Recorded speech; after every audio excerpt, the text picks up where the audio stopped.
Hello, children. Well, we are in Genesis 13, and we learned last time that Abram and Lot, his nephew, had received so much blessing from God. They had so many animals and so many things that they couldn't live in the same place. Now, Abram and Lot weren't arguing together, but their workers, the ones who kept all their animals and their lands, they were starting to have fights between the two of them. And so Abram called Lot. Abram was the uncle. He was the mature one. And he said, okay, listen, we've got to fix this because it's not good for our workers to be fighting with each other. Besides, we're family. And so what does Abram tell Lot? What is Abram's solution for the problem? Well, here it is. He says, "Isn't the whole land before you?" He said, "See all of this land?" They went up to a high spot in the mountains. And Abram said, "Please separate from me. Okay? You leave, but you can take whatever part you want. If you go left, then I will go right. If you go to the right, then I will go to the left." In other words, Abram gave Lot the choice of what land to live in. Okay? That was very, very kind of Abram, because it was really God who had told Abram that he would be blessed, and God was going to give Abram the land. But Abram believed God so much, and he was a peacemaker, that he said, "Lot, listen, you decide where you're going to go, and I'll take whatever you don't take." So, if there were two toys, for example, Abram said, "Lot, you take whatever toy you want, and I will keep the other one."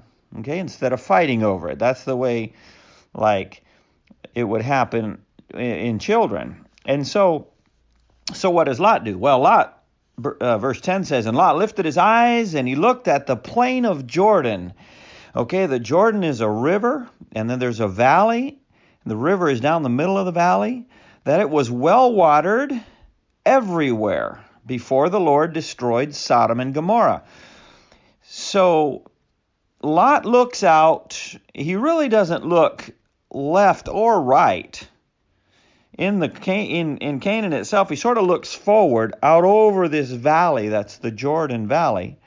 That is beautiful, well watered. It says it looked like the garden of the Lord, like the land of Egypt as you go towards Zoar. And so he looked out over this valley that was in the distance, a beautiful valley with a river and plenty of water. Everything was growing all over the place.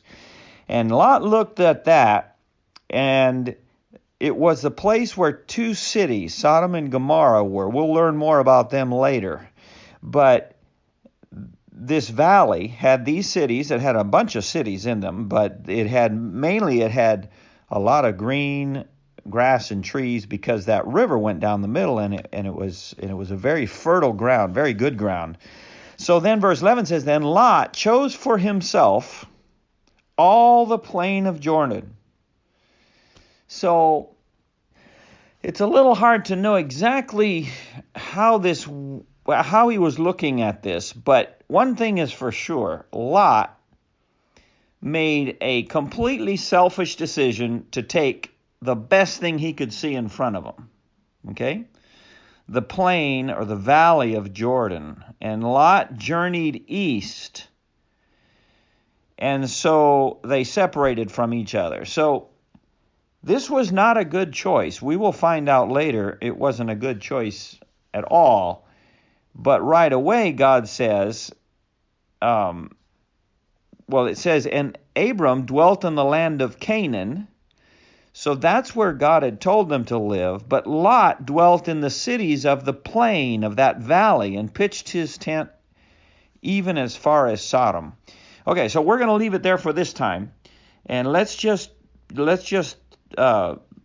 focus in on the two attitudes. Abram believes God and says, "You know what? I'm going to let him take the first choice.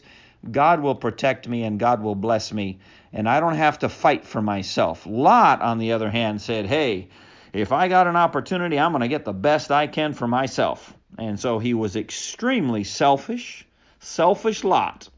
That's what it was. And Abram was a kind and generous person who trusted God, and he's a good example for us. Okay, that's it for today.